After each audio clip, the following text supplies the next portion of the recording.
I saw at the beginning of the Berlin conference that it would explode into war, so I decided the time for my death had arrived.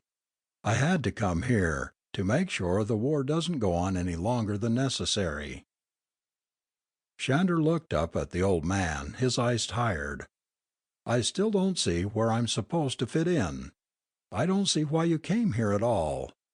Was that a wild goose chase I ran down there, learning about this?"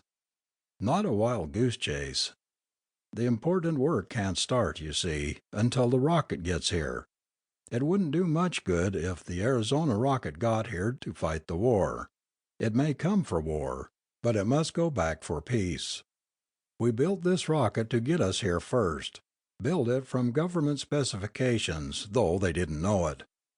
We had the plan to build it in, and we were able to hire technologists not to find the right answers in Arizona until we were finished.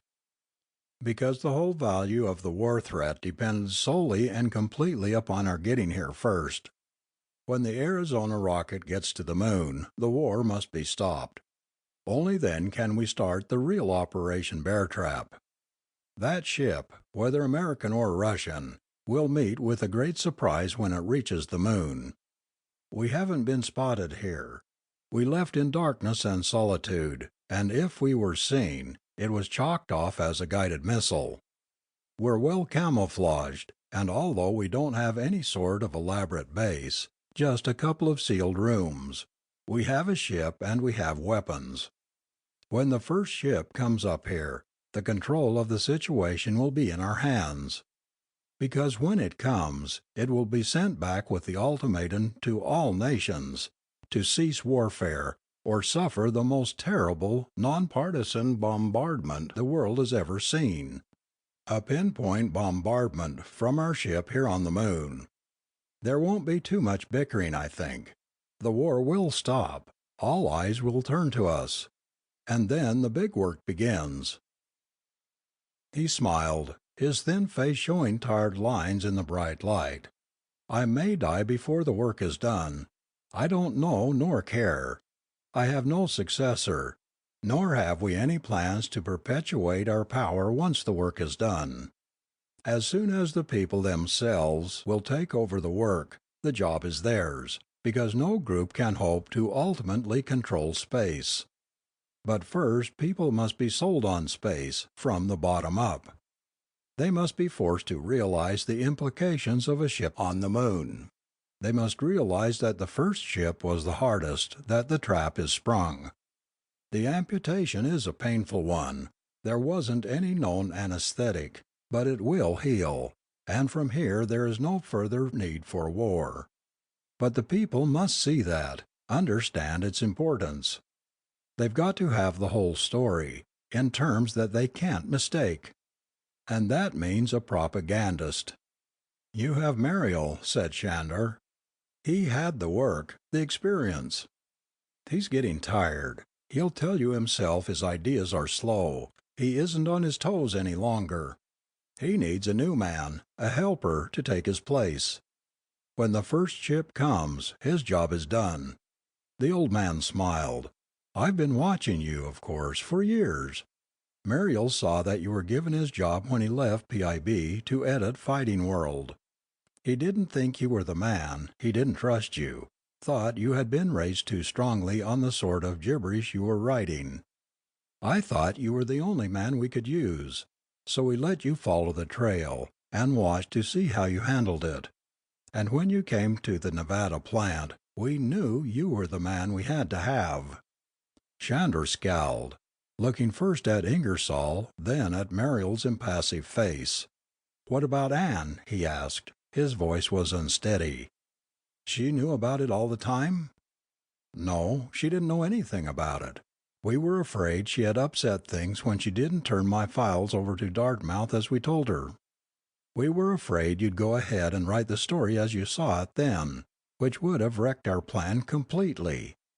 As it was, she was helping us sidestep the danger in the long run, but she didn't know what she was really doing." He grinned. "The error was ours, of course. We simply underestimated our man. We didn't know you were that tenacious." Shander's face was haggard. Look, I don't know what to think. This ship in Arizona, how long? When will it come? How do you know it'll ever come?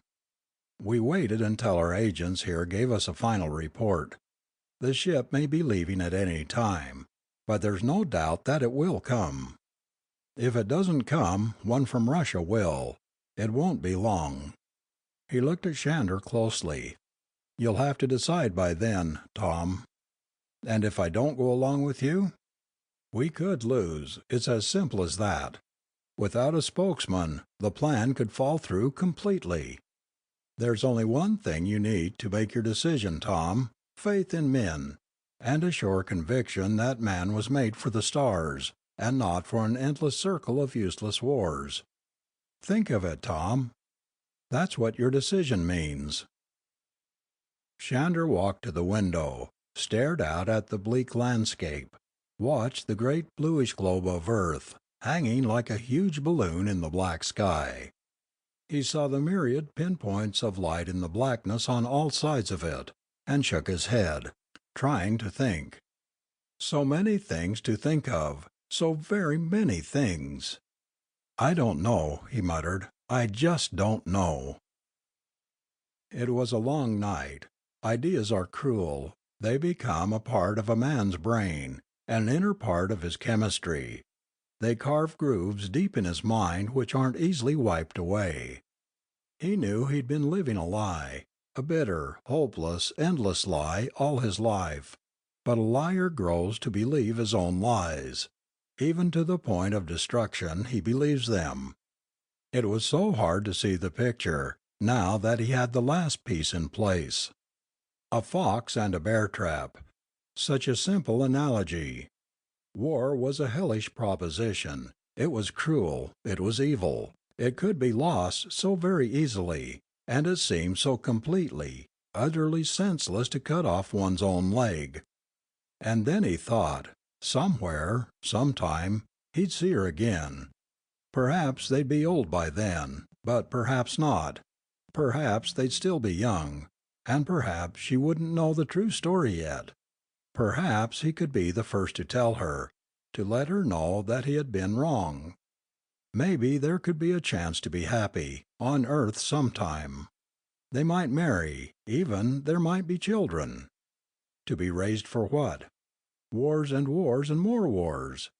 Or was there another alternative?